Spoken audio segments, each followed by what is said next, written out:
Dear and revered children of the Sweet Mother, in this fourth session, the discussion was very much impressive and exemplary. This time the subject aspiration is divided into three categories.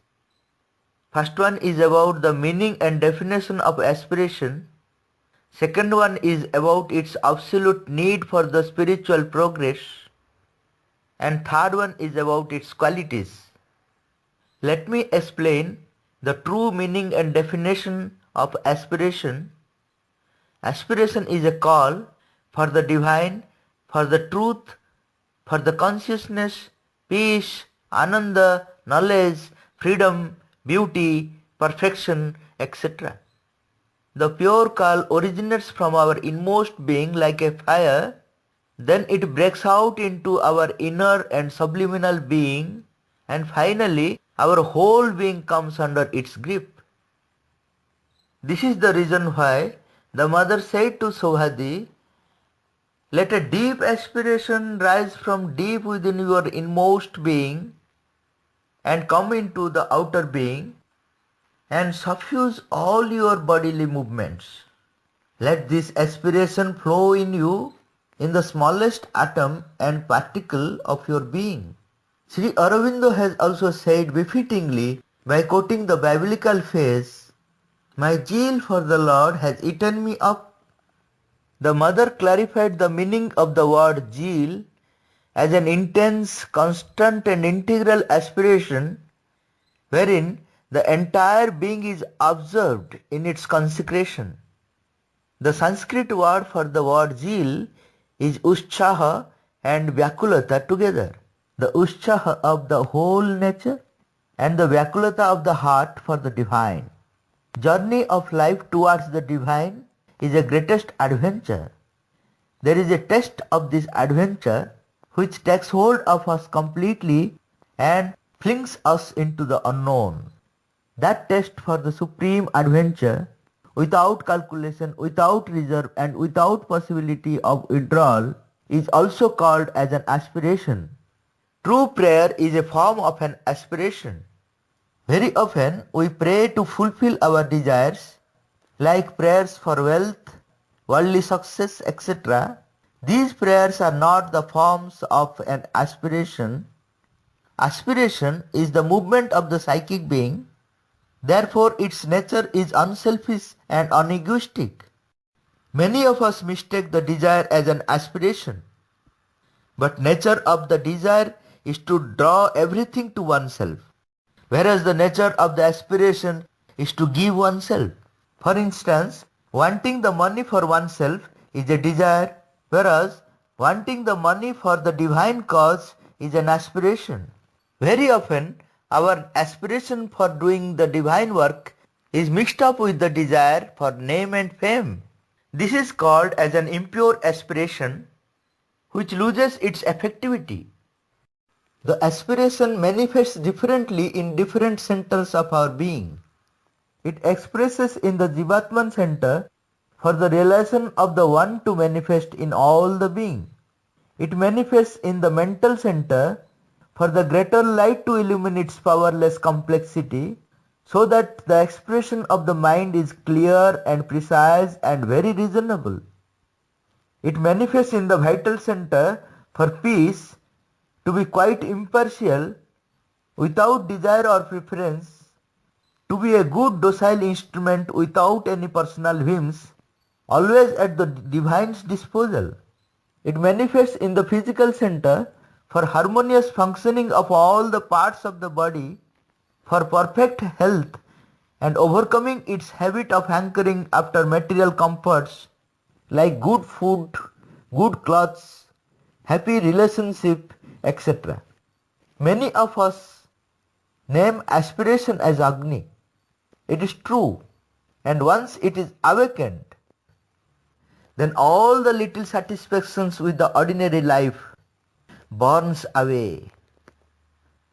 But Agni is a Sanskrit word which includes not only a fire of aspiration, but also a fire of purification, a fire of tapasya, a fire of transformation, a fire of knowledge, a fire of sacrifice, a fire of love, a fire of joy and delight, a fire of divine union, a fire of truth, a fire of courage, a fire of progress, etc., etc. Now I will try to explain about the absolute need of aspiration for the spiritual progress. Aspiration is so much essential for the spiritual progress that Sri Aurobindo says, souls that do not aspire are God's failure. And the mother says, each one is responsible only for the sincerity of his aspiration. Our fitness for sadhana and opening our being towards the higher things are possible mainly by aspiration. Our idea of incapacity is absurd because the mother says what cannot be done today will be done another day if the aspiration is there.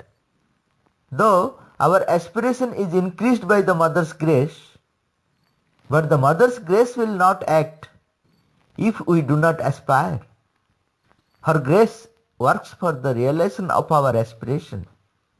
Those who have a weak willpower, by aspiring, they can strengthen their willpower. The fire of aspiration burns up all the impurities of the being. Aspiration gives the power to all forms of worships. Without it, they are meaningless and vain. Only an awakened aspiration has the power to bring us nearer to the supramental goal. If it is with us, one day even our naked eye will be able to see the supramental manifestation. The mother explained to Anilbaran the untold power of aspiration. She cited her own case as an example.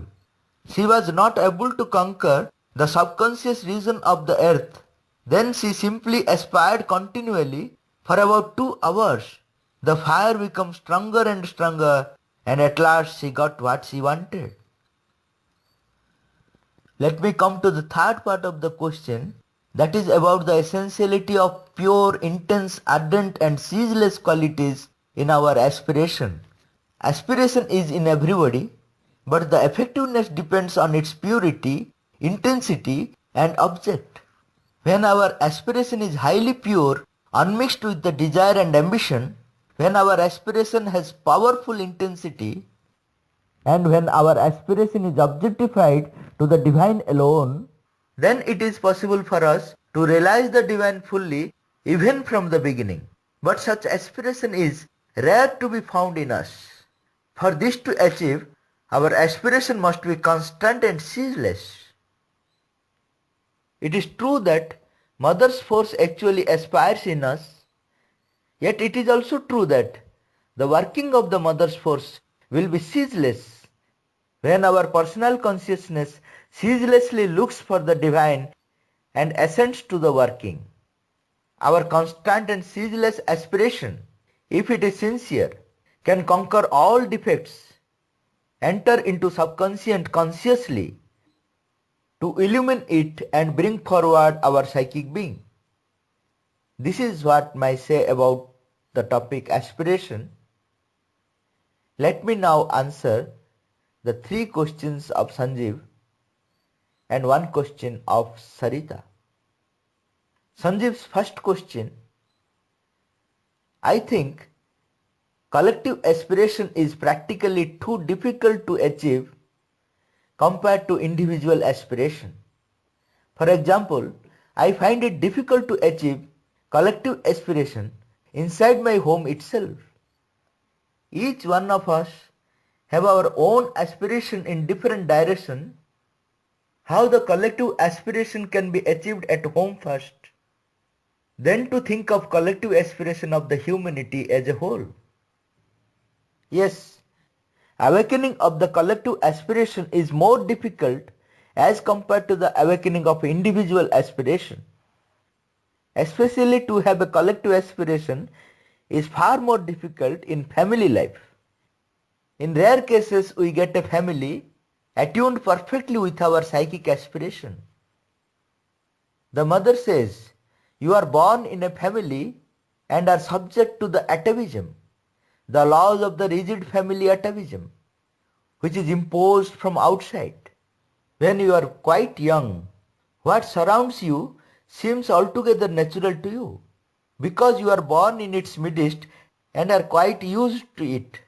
But when a little later a spiritual aspiration wakes up in you, you may quite possibly feel yourself completely ill at ease in the environment where you have lived. If, for instance, the people who have brought you up don't have the same aspiration, or if their ideas are the very opposite of what is developing in you, instead of saying, "You see, I belong to this family, what shall I do?" set out in search of spirits who are in exactly the same state of mind and have the same aspiration. Quite naturally, there will be created bonds of closeness, intimacy, friendship, and among you, you will form a kind of brotherhood, that is to say, a true family. You are together because you are close to one another. You are together because you have the same aspiration. You are together because you want to create the same goal in life.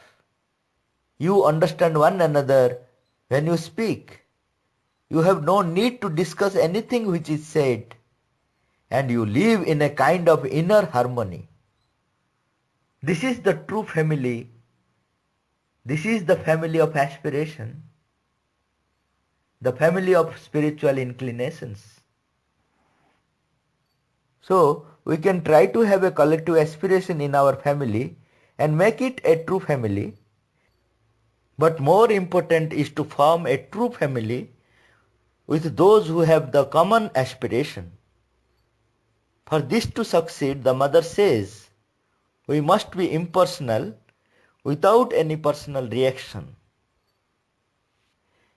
Is it because of the divine will or our collective aspiration that this group was formed suddenly? How can we be more effective and helpful in our collective aspiration and progress in this group? The question is very deep, significant and difficult to answer.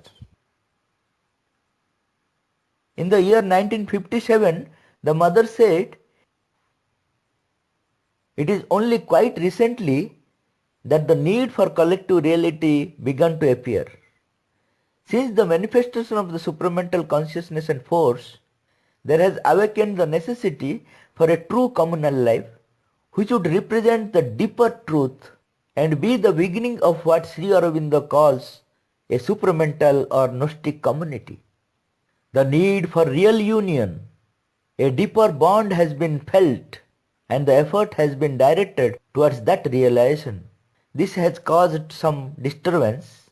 It is just a temporary effect. If everyone collaborates consciously and with goodwill, it will go faster. Well, I hope that individually each person is doing his best to benefit by the occasion, but collectively we can do something. That is, try to unify a ground, to produce particularly fertile soil to obtain collectively the maximum receptivity and to have as little wastage as possible of time and energies. So, this is the reason of forming the group Science of Living. If everyone collaborates consciously and with goodwill, sooner this group will be able to form a true family based on collective aspiration. This family in future can have a role to form a Gnostic society.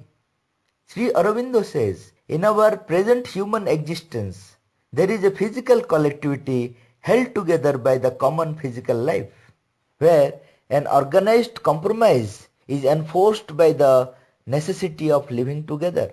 This would not be the Gnostic divine way of collective living. The inner change can begin to take shape in a collective form only if the Gnostic individual find others who have the same kind of inner life as himself and can form with them a group with its own autonomous existence. The Gnostic individual would be in the world and of the world, but would also exceed it in his consciousness. and live in his self of transcendence above it. He would be universal but free in the universe, individual but not limited by a separative individuality. Sanjeev's third question: how can we collectively aspire for humanity when there is so much hatred, jealousy, and unforgettable scares all around? Can I aspire for the spiritual progress of Pakistan, which is sending terrorists every other day to kill our people? Should we aspire for spiritual progress of ISIS or Dawood for launching jihad against humanity? How to aspire collectively when there is so much division amongst us on the basis of religion, language, state, country, etc.? People of one caste, faith, religion are trying to crush, wipe out the other caste, religion, country. How to remove those vital emotional elements such as jealousy, hatred filled in our heart? How should we raise our consciousness, aspiration of one mother's family despite this chaos all around? Our nature like hatred, jealousy, and our activities like terrorism and fighting based on caste, religion, language, territory are increasing because the world is preparing for a big change from within. The mother says, I want to tell you that from the higher vision, the whole world is advancing rapidly towards a radical change. The unity of humanity is an underlying and existing fact, but the external union of mankind depends on man's goodwill and sincerity. The mother has created Aurobindo to generate the goodwill and sincerity through our collective aspiration. She declared that Aurobindo is the best chance man have to avoid a general conflict. Aurobindo is the attempt towards collective realization. The ashram was the first step towards the accomplishment of this goal.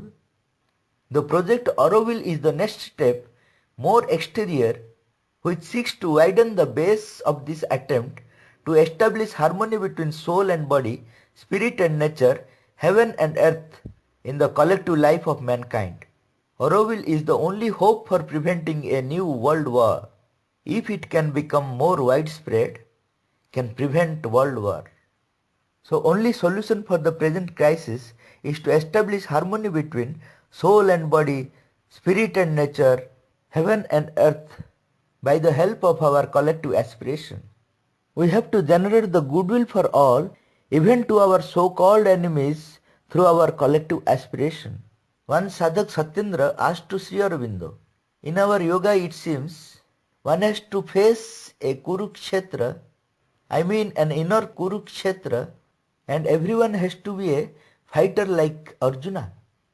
Sri Aurobindo replied, not necessarily.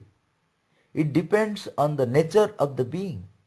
Those who have the psychic attitude need not fight. It is the vital and mental types that make the fighter. The mental type, of course, fights against ideas. If at all we have to fight with our enemy, we have to fight with love like Arjuna. Arjuna fought with Bhishma and Dronacharya with love. The mother said to Pranabda, with love we fight, for love we conquer, through love we transform, in love we realize. Sarita's question: would you please let us know about the aspiration of the coming soul to a particular mother? What the mother has said about the aspiration of a soul who wished to come to the earth?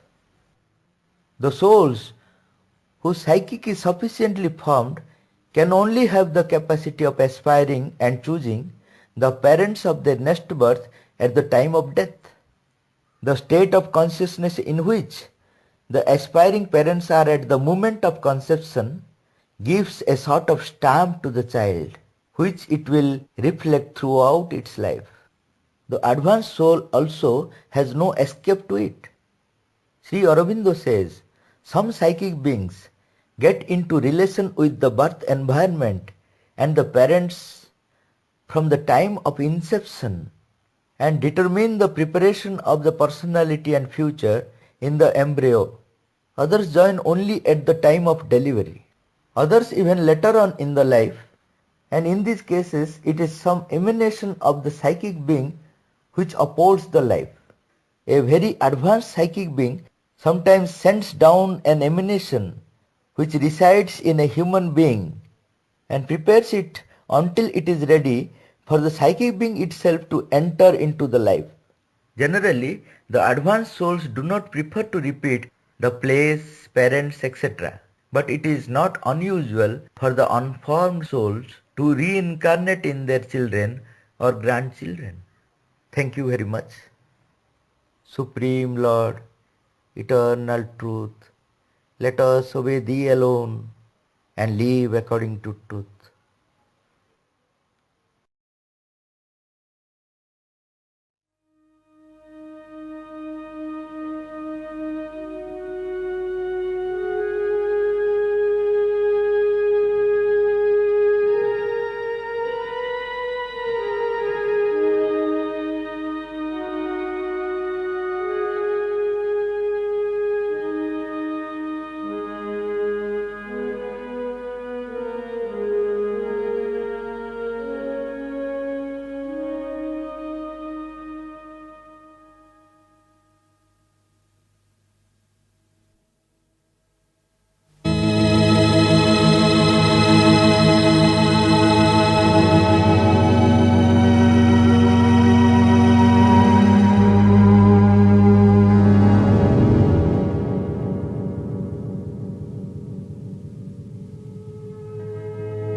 हिरण्यदन्तं शुचिवर्णमालाक्षतादपश्यमायुधामिमानम्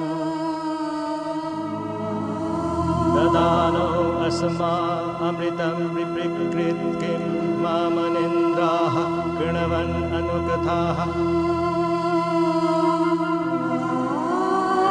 क्षत्रादपश्यं सनुतश्चरन्तं सुमत् यूथं न पुरुषो भवानम् नता अग्निभ्रन्नजनिष्ठहीशः पलिक्लीरिद्युवतयो भवन्ति